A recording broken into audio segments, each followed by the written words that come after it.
ಎತ್ತ ಈ ಸಾಕಿನಿ ಕರಿ ಎತ್ತ ತೇಲ್ತದ ಬಿಳಿ ಎತ್ತ ಮುಳುಗ್ತದ ಅಂದ್ರೆ ನಿಮ್ಗೆ ಗೊತ್ತದ. ಇದೇ ಜಾನಪದ. ಹಂಗ ಹಾಲು ಉಕ್ಕಿದ್ರೆ ನೀರು ಹಾಕ್ತಾರ, ನೀರು ಉಕ್ಕಿದ್ರೆ ಏನಾಗ್ತದ ಅದು ಗೊತ್ತಾಯ್ತಲ್ಲ. ಎರಡು ಬಾಲ್ಗೋಡಿಂದ 2 ಎತ್ತು ತಂದಿನ 2 ಚಪ್ಪಲ್ ತಂದಿನಿ. ಬಡಕಿನ ಚಪ್ಪಲ್ ಎಡಕ್ ಬರಂಗಿಲ್ಲ, ಎಡಕಿನ ಚಪ್ಪಲ್ ಬಲಕ್ ಬರಂಗಿಲ್ಲ. ಇದು ಗೊತ್ತಾಯ್ತು. ಕರಿ ಎತ್ತ ತೇಲ್ತದ ಅಂದ್ರೆ ಚಾಪುಡಿ, ಬಿಳಿ ಎತ್ತ ಮುಳುಗ್ತಂದ್ರೆ ಸಾಕ್ರಿ.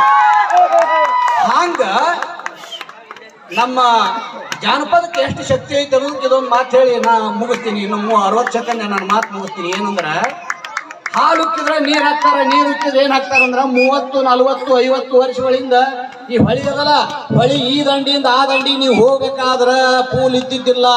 ಒಂದು ಹುಟ್ಟು ಹಾಕೊಂಡು ನಾವನಾಗ 4 ಮಂದಿ ಕುಂತು ಒಂದು ದೊಡ್ಡ ಪುಟ್ಟಿಗತಿ ಇರ್ತಿತ್ತು. ಅದರ ಕುಂತು ನಾವದಿಂದ ನಾವು ಆ ಕಡೆ ಹೋಗ್ಬೇಕಾದ್ರ ಆ ನೀರಿನಲ್ಲಿ ಬರುವ ನೀರಿನ ತೆರೆಗಳು, ನೀರಿನಲ್ಲಿ ಬರುವ ಏರಿಳಿತಗಳು ಆಗಬಾರ್ದು ಅನ್ನೋದಕ್ಕೆ ನಾವೇನ್ ಮಾಡ್ತಿದ್ದೆವು, ಹುಟ್ಟು ಹಾಕ್ತಿದ್ದೆವು. ಆ ನೀರು ಉಕ್ಕುವ ಕ್ರಿಯೆ ಹೊಳೆಯಲ್ಲಿ ಹಳ್ಳದಲ್ಲಿ ನಡೀತೈತೆ ಅನ್ನೋದು ನಮ್ಮ ಮೆದುಳಿಗೆ ಹತ್ತಂದ್ರೆ ನಮ್ಮ ಜಾನಪದ ಅರ್ಥ ಆಗ್ತದ. ಅದಕ್ಕೆ ಹಾಲು ಉಕ್ಕಿದ್ರ ಮನೆಯಾಗ ನಮ್ಮ ಏನ್ ಮಾಡ್ತಾಳ, ಹಾಲಿನ ಮೇಲೆ ಹಿಂಗೆ ನೀರು ಚಿಮ್ಕಿಸ್ತಾಳ, ಉಕ್ಕದ ಕಡಿಮೆ ಹಾಕದ್ರ. ಆದ್ರೆ ನೀರು ಉಕ್ತದ, ನೀರು ಉಕ್ಕಿದ್ರ ಹೊಳ್ಯಾಗ ಹುಟ್ಟು ಹಾಕ್ತಾರ, ನೀರು ಉಕ್ಕಿದ್ರ ಹೊಳ್ಯಾಗ ಹುಟ್ಟು ಹಾಕ್ತಾರ. ಇಂಥ ಅದ್ಭುತವಾದ ವಿಚಾರಗಳನ್ನ ನಮ್ಮ ಮಕ್ಕಳಿಗೆ ನಾವು ಒಂದಿಷ್ಟು ಹೇಳೋದ್ರ ಮುಖಾಂತರ ನಮ್ಮ ವಿಚಾರ ಬೆಳೀತದ ಅನ್ನುವಂಥ ಮಾತನ್ನು ಹೇಳ್ತಾ ನಾವು ವೇದಿಕೆ ಮೇಲೆ ಭಾಳ ಮಾತಾಡಂಗಿಲ್ಲ. 3 ತಾಸು ಅಂತ ಹೇಳಿ ಇನ್ನೊಂದು 2 ವರ್ಷ 3 ವರ್ಷ ಬಿಟ್ಟು ನಾವು ಒಂದು ಸಲ ಬಂದು 3 ತಾಸು ಮಾತಾಡ್ತೀನಿ. ಈ ಮಾತುಗಳನ್ನು ನಾನು ಪೂಜಾರಿಗೂ ಎಲ್ಲರಿಗೂ ಅರ್ಪಿಸಿ ನಾನು ಮಾತು ಮುಗಿಸ್ತೀನಿ. ನಮಸ್ಕಾರ.